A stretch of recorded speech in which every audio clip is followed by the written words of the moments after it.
My passion is people and people development. You can't talk to me very long until you realize that I have a huge passion for people development. I also love to tell stories. I look through the audience and I think I'm probably the oldest person here. I am 70 years old. The Bible says 70, and if by virtue of health, perhaps 80. I am 70 years old. I have tons of enthusiasm. I have tons of excitement. I want to talk to you today about empowering people in your organization. I contend that people are the most valuable asset you have in your organization. I have an accounting background, which I'm not a stereotypical accounting by any means. I'm very extroverted. I'm just different than most accountants. I developed about 35 years ago when I figured out that I needed to die to myself and die to my ego, that none of this was about me.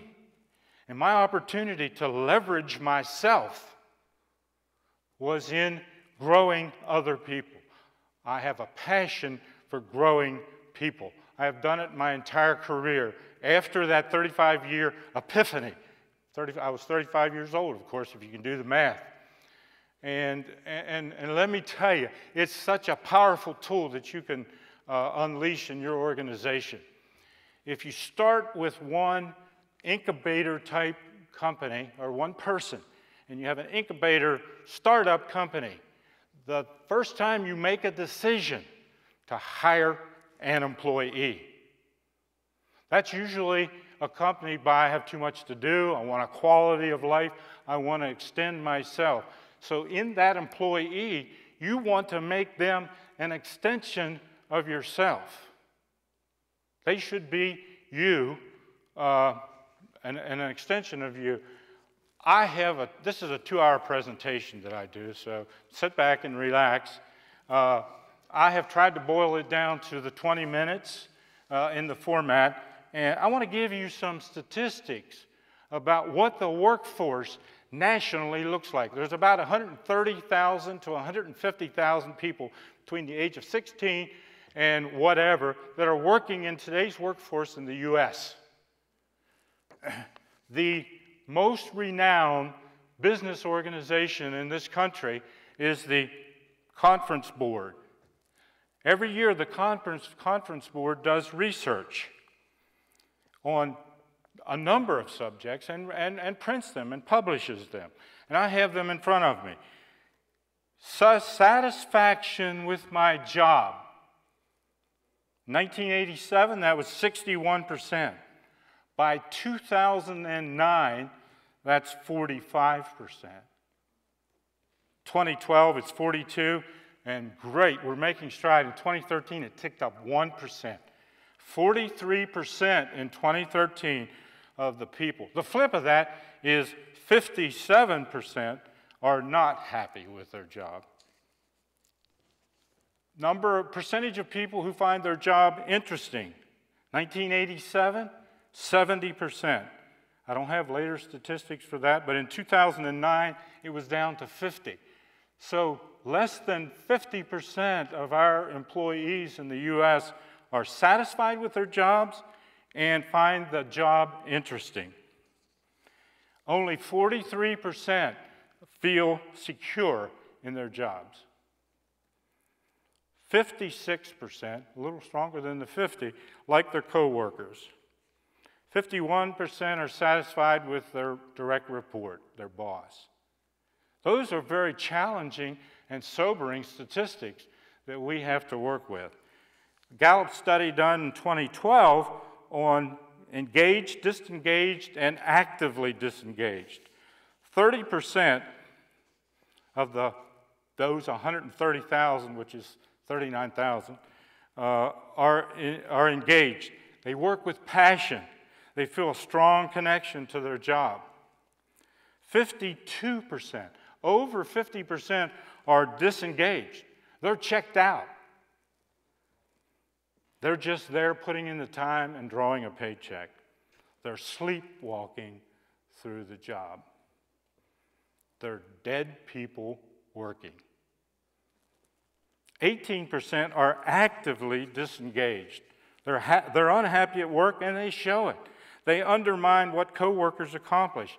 They're the energy suckers from your organization. Now, I contend in this country, I spent all of my career, there was no write-up about me, but I have 50 years in manufacturing experience. You know, and I have observed we hire too fast and we fire too slow. That 18% should be gone now. We don't normally have the courage.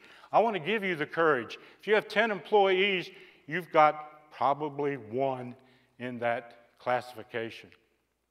They're killing your organization. Their negative venom is killing your organization. Get rid of them, but do it in a Christian way, because I have said to my employees, this isn't working. There's not a fit here. I don't see a solution. We've had 5 or 6 or 8 meetings, and I don't see a solution to this.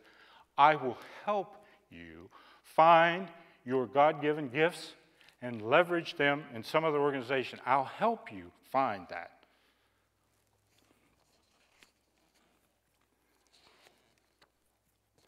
Scan through my notes here. So I think your people are your most valuable asset. I think they're also your biggest liability. And you might say, well, how can that be? Well, the good ones you have, the engaged ones, are absolutely your biggest asset. I'll take a hit on the accounting profession. It's your biggest asset, and we don't bother to book it. There's been discussion, theoretical discussion in Stanford about booking the human resource. We say, we give lip service to employees are our biggest asset. But how much do we really believe that? And I'm going to challenge you a bit as we go here on that.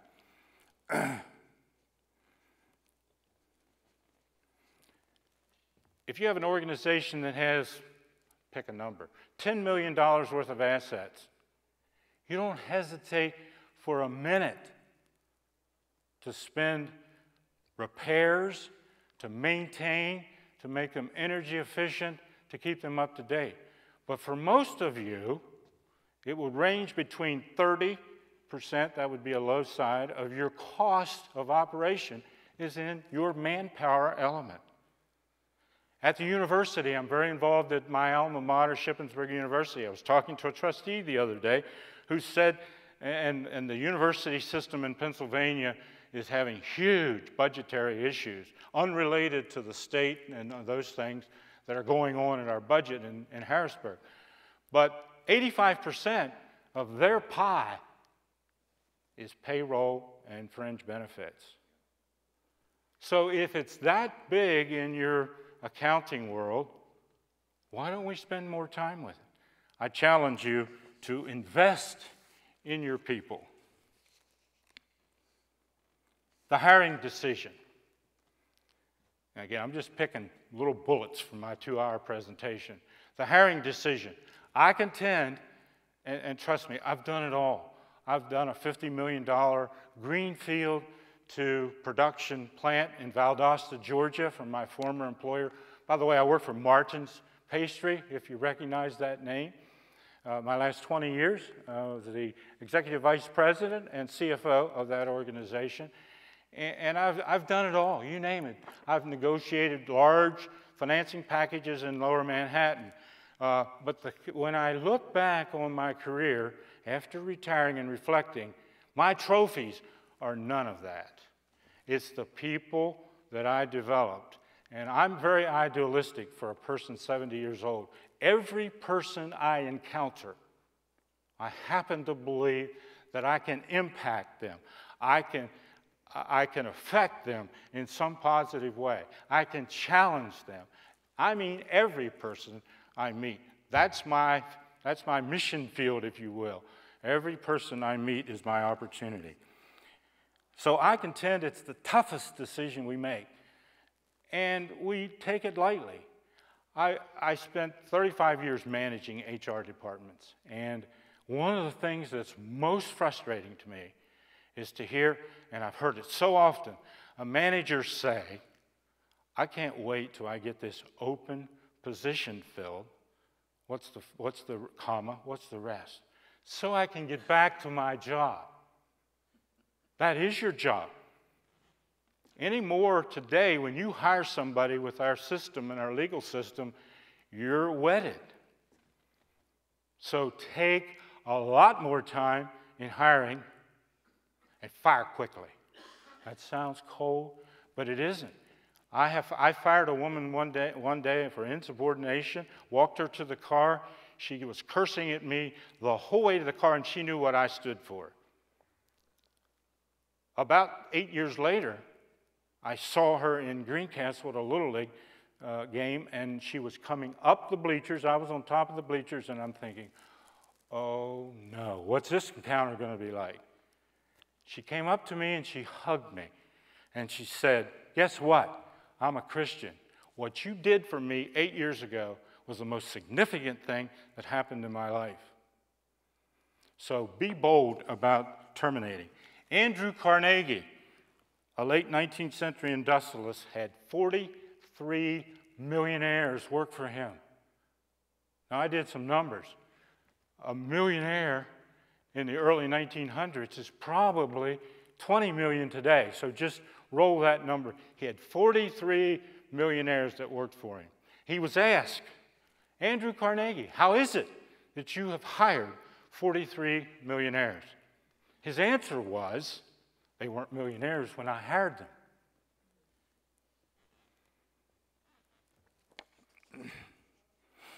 You develop millionaires the same way you mine gold. You expect to move tons of dirt in order to find an ounce of gold, but you don't go into the mine looking for the dirt. You go in looking for the gold. Strength finders. I'm just throwing things out here. This is my Strength Finders badge from yesterday in a seminar I was at. I am a learner. The flip side of that, I am a teacher. My style with my people was one-on-one coaching, developing, mentoring. Every person that worked for me at Martin's was given the opportunity, and about all but one took that opportunity to enhance their credentials personally and professionally. And that's where I'm most proud about my work there. Discover your employees' gifts and God-given gifts and leverage them to the max. John Wooden, UCLA basketball coach. I know I'm dating myself. He won 10, hear me again, 10 national championships in a 12-year period. Unheard of prior to that and unheard of it since. John Wooden recruited long, looked at lots of film, recruited extremely well, and when the student athlete got on the basketball court, he studied them. He studied what their particular strengths were. Going to the right, going to the left, spinning, getting position, rebounding. And then he put together a plan and said, this is our playbook. We're going to play to your strengths. So it's your responsibility, if you manage people, to find out and leverage their strengths. Zig Ziglar, I'm a big proponent of Zig Ziglar. Zig died about 2 or 3 years ago. I had the opportunity to meet him personally. I was in Philadelphia when he made his last stage presentation, and he was so bad, and yet he finished well. By the way, I'm reading a book called Finishing Well, and I'd recommend it. But Zig was on the stage, and his daughter was with him in Philadelphia, perhaps 3 or 4 years ago, and his daughter would keep saying, now, Dad, you already said that. That's how bad he was. I knew it wasn't going to be long. But Zig Ziglar said, you can have everything in life you want, comma, if you help enough other people find in life what they want. I'm going to cut it kind of short. Well, no, I want to do one other thing. I love to tell stories. This is a package of Martin's potato rolls. Look familiar? I hope it looks familiar to all of you. Okay, and it says it is a 8-pack sandwich. Now I just want to do a side trip. That's not a sandwich roll. What is it? Huh? Hamburger roll. Right. You're going to get the pack when we're done. Thank you for participating. But this is a hamburger roll. Well, then why in the world does Martin's call it a sandwich roll? Any ideas? Pardon? Denny, that's a great comment. Not exactly, but it's along the right line. This product is kosher. All the products are blessed by the rabbi. It's K-Parv, which is dairy kosher. A huge part, 20% of our market share, is in New York City, where there's a large amount, and a large population in Boca Raton are transplants from up north and down there. It's a dairy parv, and so we don't want to offend them. If you look at our long roll, which is what we call it, which is really, to us Gentiles, a hot dog roll. If you look at that, we call it a long roll. But I didn't want to talk about that particularly. That was a tangent. But this product is absolutely amazing. And what we've done, I mean, it's consistent, has quality ingredients, it's sweet, it just has so many attributes that are popular with our very loyal customers. Now, how did that happen? Jim Martin, the second-generation owner, had a vision, and he cast that vision, and Ray Alleman, an employee of his of 50 years, talk about indoctrination of new employees. If you come to work in that bakery, you go to Ray Alleman's office within the first day, and he goes over and he picks out a pack of these rolls, and he opens them up, and he lays them on the table, and he says, and this is in production, he says, you know, employees say, I'm not engaged because I don't know what I'm supposed to do. Well, you do if you're in packaging. It doesn't matter if you're in packaging, in mixing, whatever part of our operation you're in. And he takes this roll and he identifies the features we're looking for. Color, no wrinkles, texture. You open our product, first of all, it's a lid.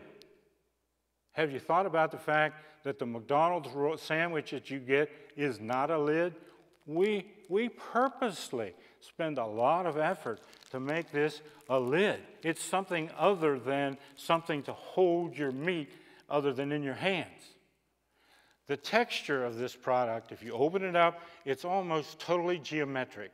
You'd never see a hole, for instance, in the bread that would allow the jelly, and that isn't the reason we do it, but the texture is very important. Ray heard the vision of the leader, the president. He personally shares and indoctrinates the goals, vision, and values of our company with every employee coming to work for him. And then he tells them, this is empowerment, he tells them, you have the right, when you see a product that doesn't meet the standards that I talked to you about today, you have the right to challenge your supervisor to stop the line. That's powerful. That's powerful stuff. One more story probably, and I'll be done. I'm on the board at Minnow Haven retirement community, just a couple miles from here. And I was the chairman of the CEO search committee. My passion for people. And by the way, one of the questions in an interview, the first question in an interview, I have developed this over 40 years. It's mine, but I'm going to give it to you. Because the Lord told me when I retired, Ron, I have blessed you. What I want you to do is share, give it away. And everything I do in life now, from here to my death, will be giving it away. So I'm giving you a tip here. When you open the interview, the first question should be first of all questions should be open-ended. because you want to get the candidate talking.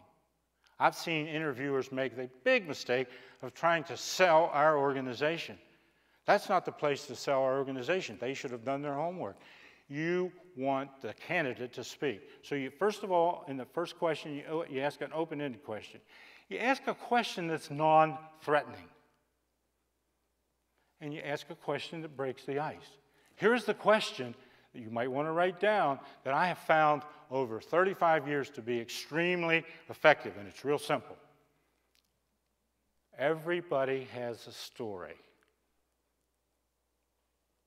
And address the person by their first name. Joanne, if I were to ask you, what is your story, what would you say? How open-ended? That's very open-ended. It's non-threatening. Generally, people like to talk about themselves and are open to talk about themselves. It breaks the ice for later questions, and you learn a lot, but you got to listen. Part of communication is listening. You've got to listen, because they'll tell you things that you couldn't legally ask. There were gaps in the application.